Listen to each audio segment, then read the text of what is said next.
জাড়কাল চলে যাচ্ছে, এই জাড়কালে দুনিয়ার সবজি পাওয়া যায়। এখন যদি একটু ফ্রাইড রাইস রাঁধতে না খাই তাহলে কি হবে? আসসালামু আলাইকুম রহমতুল্লাহ। টুক করে চলে আসলাম ফ্রাইড রাইস রাঁধতি।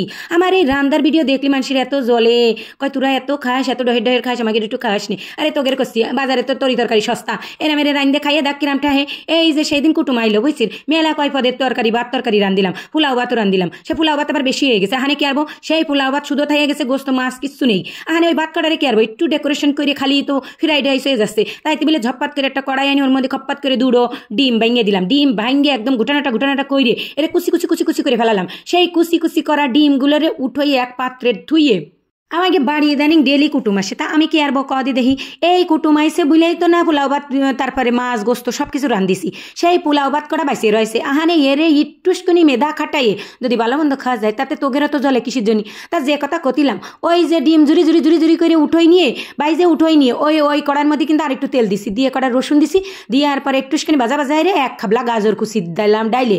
এই গাজর কুচি রে একটুসখানি নাড়াচাড়া করে কত গাছিতে পেঁয়াজের কালি দিছি আর কটা মটরশুঁটি দিছি, সব কিছু একসাথে দিয়ে একটু ঘুটানাটা কইরে ওর মধ্যে নুন দিলাম। একটুখানি নুন দিচ্ছি, না হলে আবার সিদ্ধ হবে না ভালো, আবার ওর মধ্যে নুন না গেলে খাতিও ভালো থাকবে না। এই নুন দিয়ে খানিক সময় ঘুটানাটা করলাম, কারণ কি কও তো, এই নুন যদি আমি ওর মধ্যে না ঢোকে তাহলে কিন্তু ভাতের সাথে মজা লাগবে না। সবাই কিন্তু সবার বাড়ি ভালো মন্দ খায়, এই কথা যদি আমি করতে চাই তাহলে আমি বড্ড দোষী।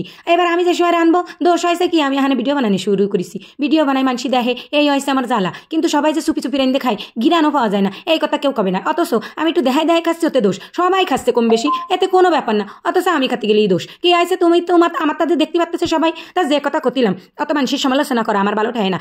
তা আমি আমার রান্দায় ফোকাস করি। এই যে সেই মটরশুঁটি গাজর তারপর পেঁয়াজের কালি সব একসাথে বাইজে ভাত করার মধ্যে দিয়ে দিছি। ও ভাত কিন্তু ফ্রিজে ছিল, আমি আগেতে ওই যে কুটুমাইলো তাই রান্ধিলাম সেই ভাত, তারপরে দিয়ে দিলাম সেই ডিম জুরি করে উঠোই থইলাম, সেই ডিম সব কিছু দিয়ে একসাথে খানি গুটলাম। গুটার পরে ওর মধ্যে খাবলা খানিক দিয়ে দিলাম চিলি সস কিন্তু একটু মিষ্টি লাগে, আবার ওর টেস্টও কিন্তু বিশাল ভালো। এইসব ভাতের মধ্যে দিলি না ওর টেস্ট বাড়ে। আবার এক খাবলা চিনিও দিয়ে দিলাম, এক চামচ আর কি, বেশি দেওয়া যাবে না, বেশি দিলে কুকার বাপ আবার ক্যাট করবে না, ওইতে বা চিনি মিনি খাতে চায় না, পছন্দ হয় না। এই সব কিছু দিয়ে ভালো মতন ঘাইটে এইবার ডাইয়ে থুয়ে দিলাম দমে থুয়ে দিলে কি হবে, ওই যে বাসি ছিল না ভাত, ও আবার ঠিক হয়ে যাবে।